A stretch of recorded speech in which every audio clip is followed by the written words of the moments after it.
Hello. As we end 2024, I just wanted to make an update on my price predictions and charts for where we go from here in the cycle and where we are currently. I'm going to explain this chart. I made this chart when we were at about $27,000, which was about here, March 2023. And I've just been following it along the way. Let me explain what it is and how it works. I just made it personally for myself, but so far I don't let me just jump in and explain how it works and my reasoning behind these numbers. So as you can see here, each circle represents the halving. Every 4 years is a halving. And here we were in 2016, when the halving occurred, we were at $689. And then if we go up here, the 2020 halving, when that occurred, we were about $8,500. And as we move to 2024, we have $115,000. We were short of that.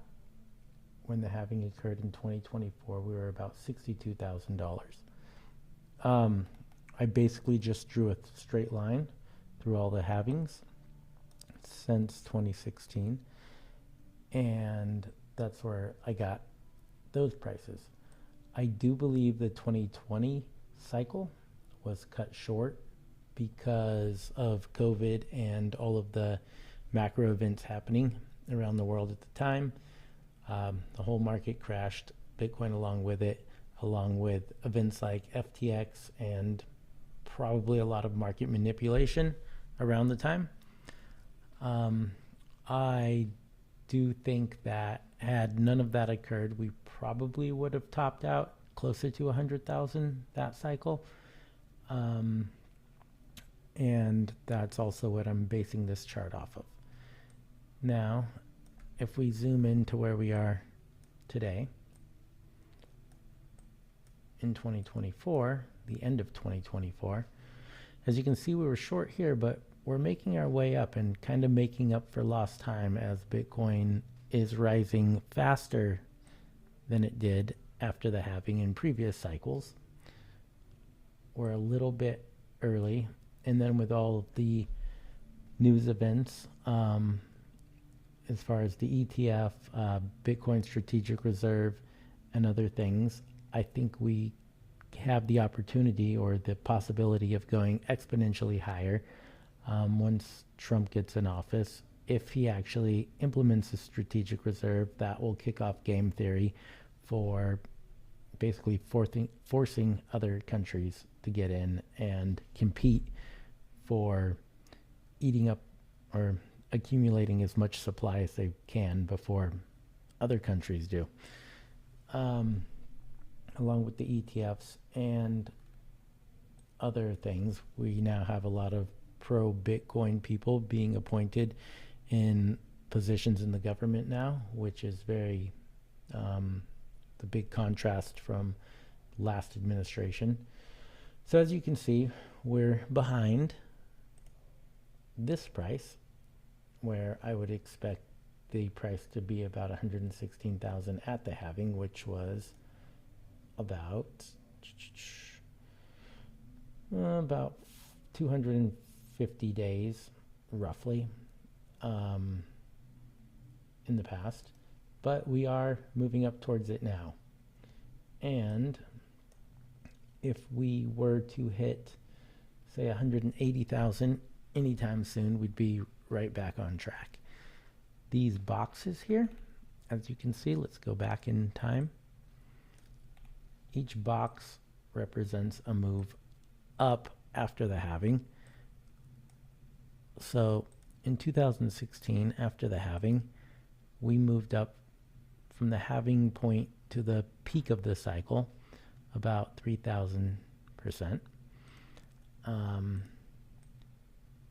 And then if we go to the 2020 halving, we moved up from the halving price date to the peak of the cycle, which was here, about 667%. This box would be had we moved up the same amount. As you can see, this cycle, the returns were diminished by quite a bit. But I put these same boxes for 2024. If we were to move up 650% roughly, that would put us at about just short of $1 million. And if we moved up, if we had the same move from the halving, which again we were short at, that would have put us about 4 million. But as you can see, those returns have been diminishing. So we are probably not likely to get the same percentage returns as we did in earlier cycles, but we should still get very decent returns. And as you can see here, we've just started. We're about a year out from the halving, and historically, Bitcoin doesn't really start to move until, you see here, this is about a year out, or let's go about here from the halving. We're 250 days out, which put us, we got this top drop down a little, and then we continued to move up about another 100%. If we go back to, let's go back to the first halving on this chart in 2016, which I didn't go beyond that because Bitcoin price was so low that returns were extremely exponential. But if we go here, we can see from the date of the halving, about a year out, 365. Maybe I did that wrong on the last one, but 365 puts us about here. From there to the peak is about 700%. Let's redo this one again. 365, 360, about here.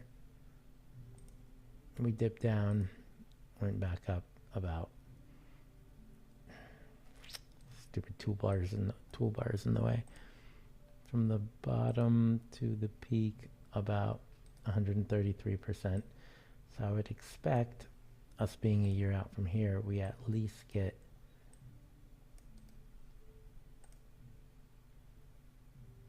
if we got back to that line, be about 87% move from here, which I think is very doable. Again, I do think the 2020 cycle was cut short due to COVID and FTX and market manipulation, among other things.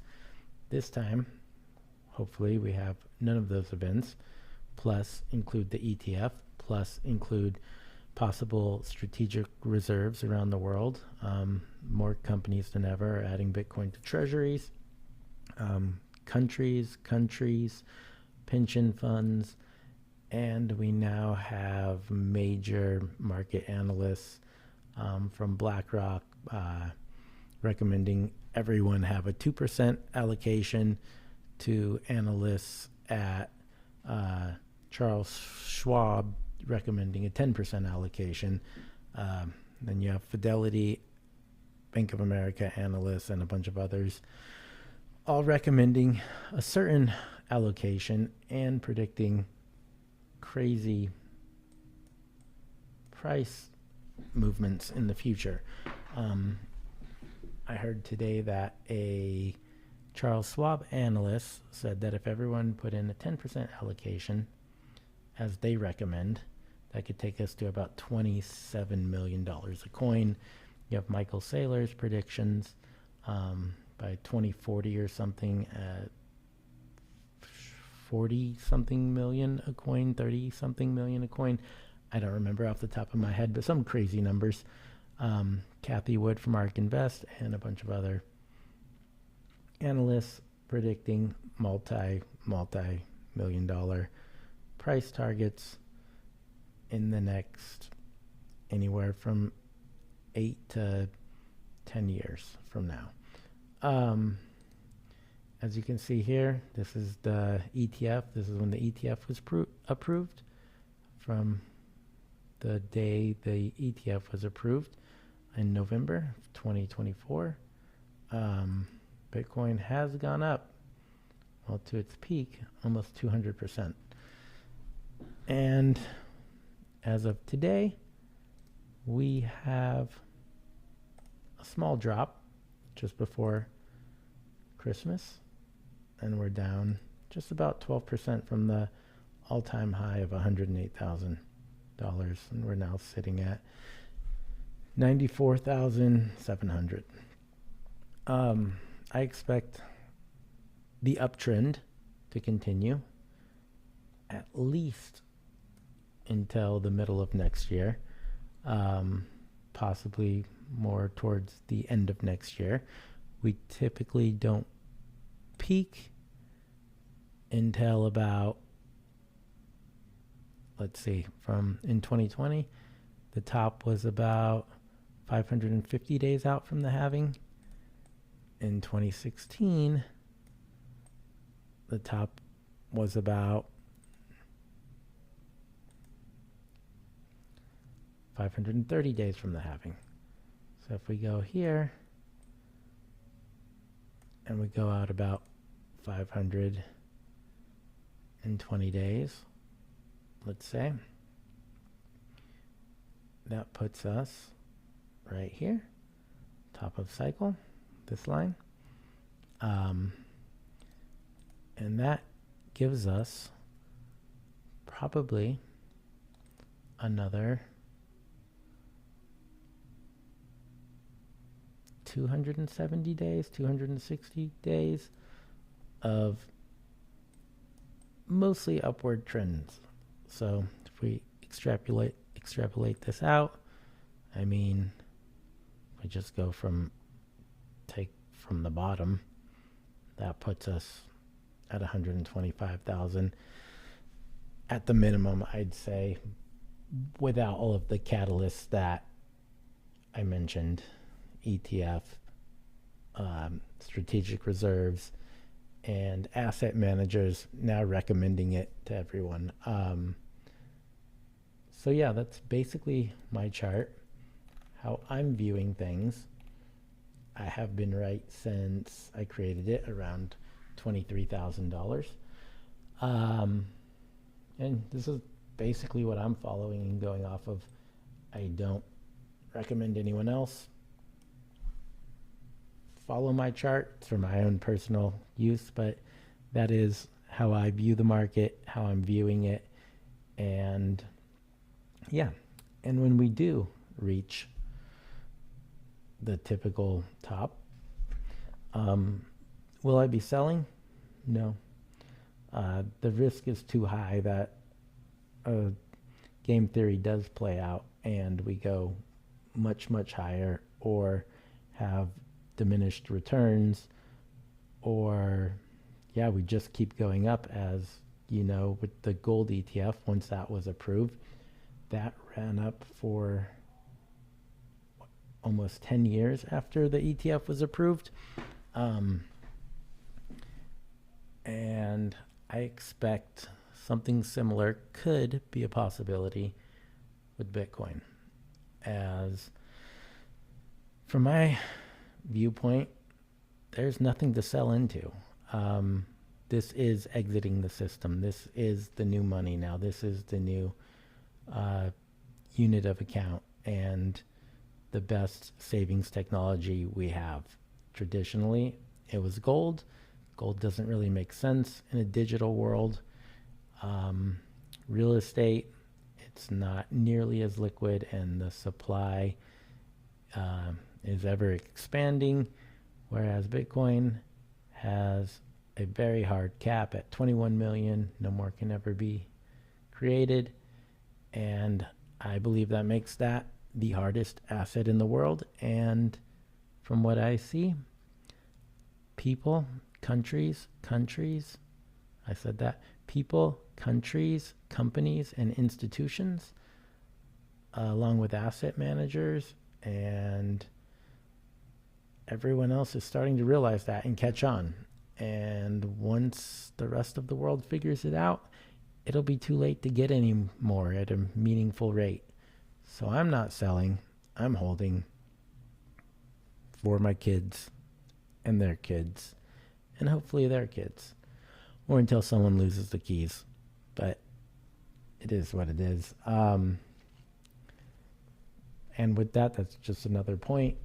21 million coins, but the supply is always decreasing as people lose their keys, as people die and don't leave a backup plan for their family and whatnot. So recognize what you have, hold it like it's already worth millions of dollars, because at some point in the future, I expect it to be. None of this is financial advice, just how I view things. But thank you for watching.